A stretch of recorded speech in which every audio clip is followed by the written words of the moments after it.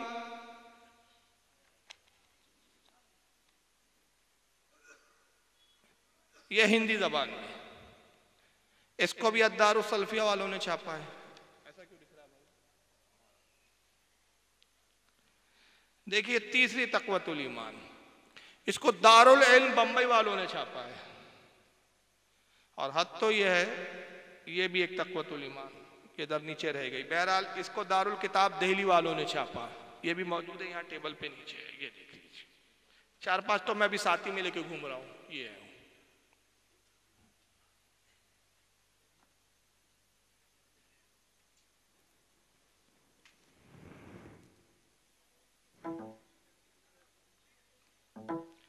یہ والی تقویت الایمان دارالکتاب دہلی میں، اور یہ دیکھیے یہ سعودی عرب نے چھاپا،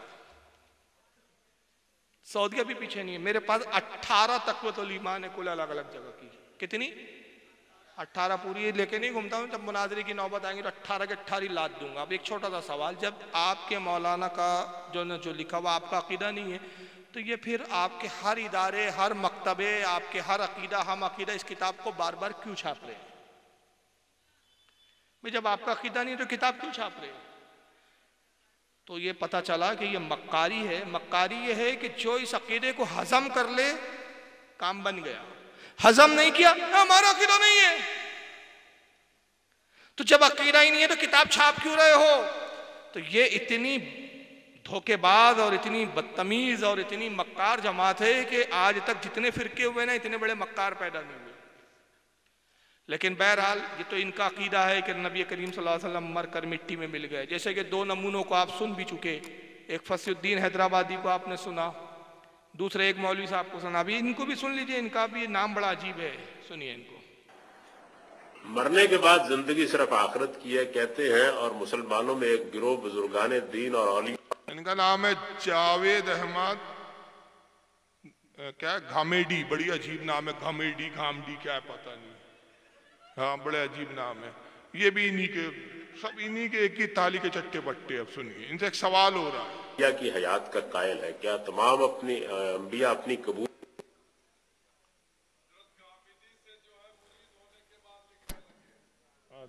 میں زندہ ہیں؟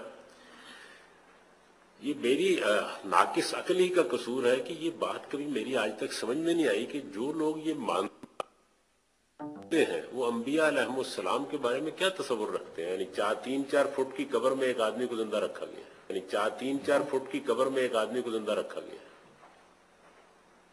یہ کوئی نعمت ہے، کوئی شرف ہے، کوئی اعزاز ہے، کیا چیز ہے؟ انبیاء علیہ السلام اپنی قبور میں زندہ ہے۔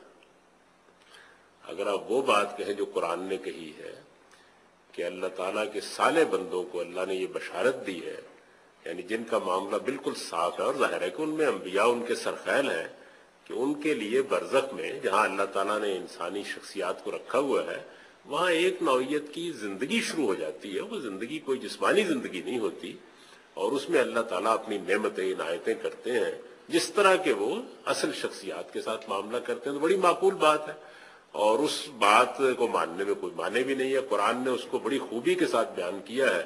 جب لوگوں نے کہا کہ دیکھو یہ لوگ جو ہے یہ تو مر رہے ہیں، اب ان کو کیا ملے گا، تو اللہ تعالیٰ نے کہا کہ نہیں، یہ لوگ جو اللہ کی راہ میں اپنی جان دے رہے ہیں ان کے بارے میں یہ خیال نہ کرو کہ یہ مر رہے ہیں، یہ اللہ کے ہاں زندہ ہیں، اور عند ربہم یرزقون، اور وہاں ان کو اللہ کی نعمتیں حاصل ہو رہی ہیں۔